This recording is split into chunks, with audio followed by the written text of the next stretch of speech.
J'ai accompagné des dizaines de freelance WordPress. La plupart d'entre eux sabotent leur profil mal tout simplement en faisant des erreurs très faciles à éviter. Dans cette vidéo, je vais analyser 3 profils qui vont être du plus simple, vraiment le premier profil, c'est vraiment très simple ce qu'il faut améliorer, au un peu plus complexe. En gros, je t'explique quelles erreurs ils ont fait dans leur profil et comment tu vas pouvoir toi t'inspirer de leurs erreurs et t'inspirer de cette vidéo pour corriger tes erreurs potentielles sur ton profil à toi. Le premier profil, ça va être celui de Marc H. C'est assez simple du coup comme audit. Dans un premier temps, il n'a pas de photo de profil, c'est un peu comme un magasin mais qui a des vitrines opaques, tu sais pas trop ce qu'il y a, c'est un peu chelou, ça inspire pas trop confiance, tu vois. Donc évidemment, il faut clairement ajouter une photo de profil. La deuxième chose, ça va être le titre, bien sûr. Alors là, il a écrit Word-Press. Au niveau de l'algo, ça va pas être top parce que du coup, il va pointer vers Word, il va pointer vers Press et Elementor, mais en plus, il est collé avec un plus. Il faudrait écrire plutôt, voilà, développeur WordPress / Elementor. Au moins, là, tu serais beaucoup plus pertinent et tu serais positionné sur les mots-clés parce que je pense que là, l'algo, il va considérer en gros que tout ça, la Press plus Elementor, c'est un mot à part entière. Deuxième chose, ça va être du coup au niveau du tarif, bien sûr. Le tarif est beaucoup trop bas, 125 € par jour, alors que tu as 3 à 7 ans d'expérience. C'est bizarre, tu vois, c'est clairement bizarre. Le taux de réponse, pareil, 50%. Il faut clairement répondre à tous les clients, même si tu déclines, c'est important. En revanche, le temps de réponse est bon.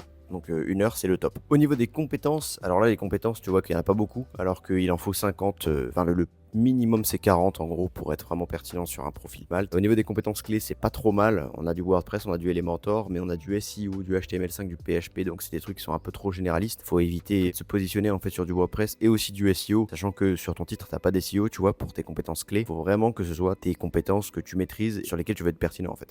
Alors là, bien entendu, le gros problème, c'est qu'il a fait sa description en anglais. C'est problématique. Pourquoi? Parce qu'on est sur malte.fr. Forcément, tu vas pas pouvoir être pertinent en anglais. La plupart des gens, ils recherchent en français sur Malte. Il faut clairement traduire. Ce qui est étrange, c'est qu'il a mis la localisation à Paris, en France. Mais par contre, il n'a pas mis la langue français. Donc, du coup, il sera pas du tout pertinent sur Malte, tout simplement. Au niveau du portfolio, on a quelques réalisations. Bon, a priori, c'est pas trop mal. C'est des réalisations un peu vieillottes, j'ai l'impression quand même.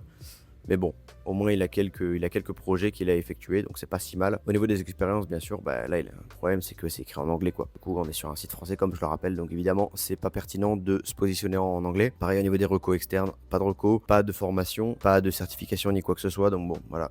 Il y a quand même énormément de choses à améliorer là-dessus pour commencer à être pertinent sur Malte. Il a fait son profil assez rapidement, je pense qu'il s'est pas trop pris la tête. Le deuxième profil, qui est beaucoup mieux évidemment que le précédent, mais il y a encore pas mal de problématiques. La première chose, ça va être qu'il a un tarif indicatif qui est beaucoup trop bas, comparé à son niveau d'expérience de 8 à 15 ans, alors qu'il a un tarif indicatif de 250 € par jour. C'est beaucoup trop bas par rapport à la moyenne du marché. En plus, il est localisé à Paris, donc du coup, il faut clairement mettre beaucoup plus, parce qu'avec 250 € par jour en tant qu'expert WordPress, tu vis pas du tout en fait. Surtout avec une expérience aussi importante. Alors à moins que tu aies énormément de clients, si tu galères à trouver des clients, là tu vas absolument pas pouvoir être rentable, tu vois. Son taux de réponse, là il y a un gros problème aussi, c'est que 53%, ça veut dire qu'il y a pas mal de clients pour lesquels il répond pas. Ça c'est une problématique assez importante. J'invite du coup, comme je l'ai dit, à répondre à tous tes clients. Même si tu peux pas prendre la mission, tu déclines et au moins ça te permet de garder un taux de réponse de 100%. Au niveau des compétences, je trouve qu'on est pas mal. Il a mis beaucoup de compétences. La problématique en revanche, c'est qu'il a mis des compétences clés un peu spécifiques, genre responsive design, intégration responsive. Il n'y a pas grand monde qui tape ça en fait lorsqu'il publie un projet sur Malte. Il faut mieux se positionner sur tout ce qui est développement WordPress.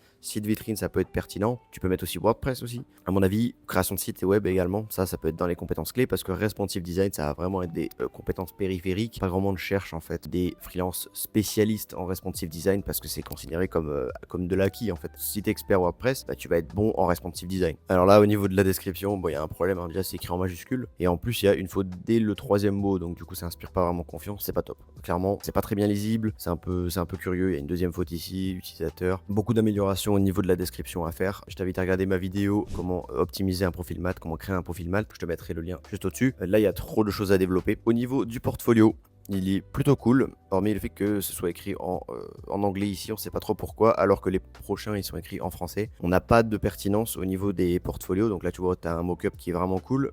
Et là, tu as un nouveau mock-up. Et là, tu as un autre mock-up encore une fois. Et ici, c'est écrit en anglais.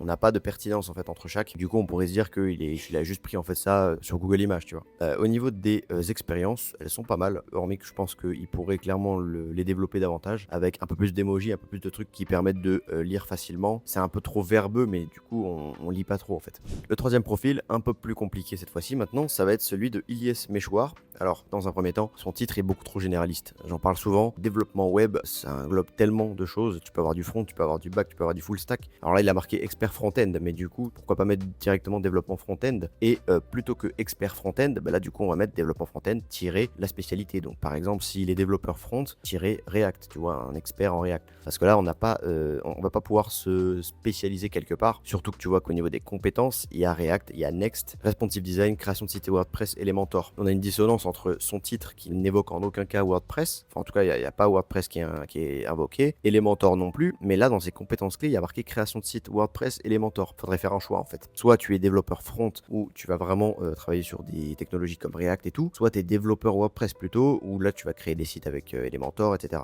Donc là, il faut choisir entre les deux. Deuxième chose, il n'y a pas assez de compétences, clairement. Là, il y en a, je pense, il va y avoir moins de 15 compétences, 20 peut-être max. C'est pas optimal du tout. Il faut en mettre minimum 40, comme je dis, et essayer de cibler vraiment les compétences clés sur lesquelles on est vraiment pertinent et sur lesquelles on va se positionner davantage. Si j'étais donc Elias Meshwar et que j'avais des compétences en React, et ben dans ce cas, je mettrais plutôt développeur front-end React.js par exemple. Et dans mes compétences clés, bah, du coup, je mettrais du React, Next.js éventuellement, mais aussi je mettrais des trucs qui sont attraits à React, par exemple, des outils de testing avec React. Je pourrais mettre aussi Redux, voilà, des trucs comme ça qui sont spécifiques à des compétences comme React, et c'est des trucs que tu utilises en fait quand tu développes un site avec du React, enfin une web app en tout cas. Au niveau de la description, alors elle est beaucoup mieux, tu vois, qu'on a envie de lire parce qu'il y a des emojis, etc. C'est un peu mieux structuré. En revanche, elle est pas assez longue à mon sens. Je pense qu'il peut mettre davantage de contenu. Alors là, dans sa description, il répète aussi son titre. C'est pas utile.